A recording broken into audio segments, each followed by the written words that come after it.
Good morning. నా పేరు లాస్య. మాది ప్రాపర్ వచ్చేసి రాయకల్ దగ్గర చిన్న పల్లెటూరు భూపత్పూర్. స్టార్టింగ్లో నేను బీడీ చేశాను. అగ్రికల్చర్ నుంచి నేను వచ్చిన. స్టార్టింగ్ కనీసం ఎవరితో మాట్లాడాలన్నా చాలా భయం. ఎక్కడైనా చాలా వందల నెగిటివ్స్ వచ్చినాయి. ఎవరికి చెప్పినా నెగటివ్. ఇంట్లో ఫ్యామిలీ మెంబర్ మొత్తం కూడా నెగటివ్. కనీసం ఎవరి సపోర్ట్ లేదు. ఇక్కడ మెయిన్ ఎటువంటి భయం లేకుండా మాట్లాడుతున్నా అంటే ధైర్యం అనేది మా అప్లైనర్ రాపాల సంతోష్ కుమార్ సార్. ఓకేనా?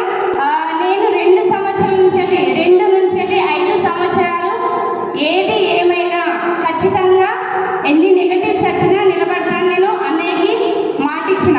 ఓకేనా? కనీసం నేను బయట చేసే పనుల వల్ల కనీసం ఒక నెలకు 2,000 కూడా సంపాదించలేను. కానీ గ్రేట్ అవకాశం వెస్టీజ్ ఒక గాడ్ గిఫ్ట్ వల్ల నెలకు ఇప్పుడు 65,000 ఇన్కమ్ వస్తుంది. Okay, thank you very very much. నాకు ఇంత